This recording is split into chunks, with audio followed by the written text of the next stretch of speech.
Oke teman-teman, ini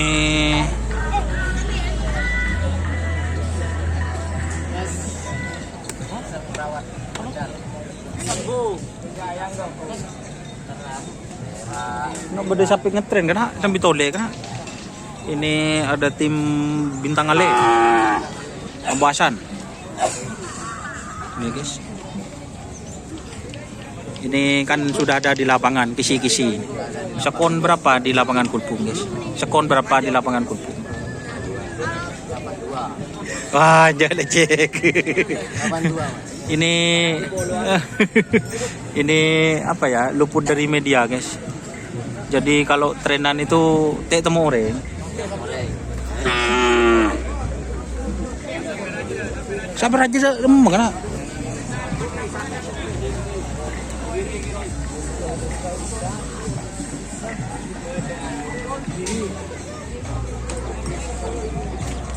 Jadi ini kondisi sapinya Bintang Ale guys. Ini sang perawatnya mas. Ini sang perawat. Pak siapa ini namanya? Bapak Muni. Bapak Sambo. Sambo. Itu mas. Sambo. Sambo mas. Dua dari penjara perlu ngerap. Sayang mas. Rokoknya cuma biar ngerap. Sambo. Ini Bapak Muni. Pak Muni. Perawat handal. Bahasa dem di mana? Bahasa dem tuh. Bahasa dem ada di Tenda. Tenda. Ada di tenda. Sahabat kan? Tunggu.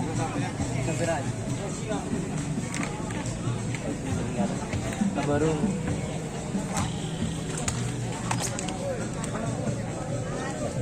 Ini kondisinya guys. Yang Bintang Ale. Aduh. Kabul.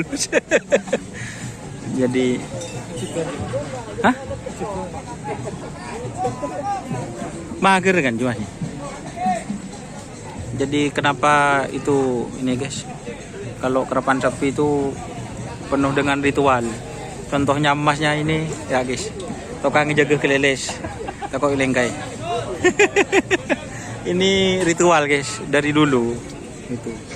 Jadi tidak sembarangan. Pecotnya saja. Abah Hasan hadir. Abah Hasan Nanti insya Allah ya. Tadi katanya saya nanya di lapangan Kulpung 18 masa. Oh ledu. Jadi ini luput dari media guys kalau trenan. Bisa-bisa jadi ancaman ini guys.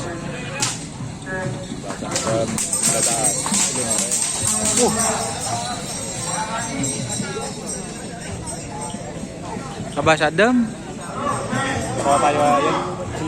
Oh katanya. Bisa-bisa langsung juara gitu. Ini guys. Jadi kemarin sempat pesan padahal kalau di tren tak liput gitu. Ternyata adik setahu guys. Oke teman-teman, ini sukses terus buat tim Bintang Ale. Kira-kira tidak mau beli sapi lagi? Basar. Sama di rumahnya itu Haji Sakdem itu. Oh sama Pak Haji Sakdem yang kecil itu. Berarti berapa pasang semuanya? Yang di rumahnya Abah kan ini satu. Ya. Yang di rumahnya Haji itu Satu pasang. Oke teman-teman, mungkin itu. Ini bakalan membuat kejutan ini. Soalnya larinya tidak ada orang yang tahu. Langsung turun ke lapangan Priuk. Oke, terima kasih teman-teman yang sudah bergabung. Jangan lupa like, komen, dan subscribe YouTube channel Donesar. Salam sapi buru tuli buru, sapi mikir tuli mikir. Wassalamualaikum warahmatullahi wabarakatuh.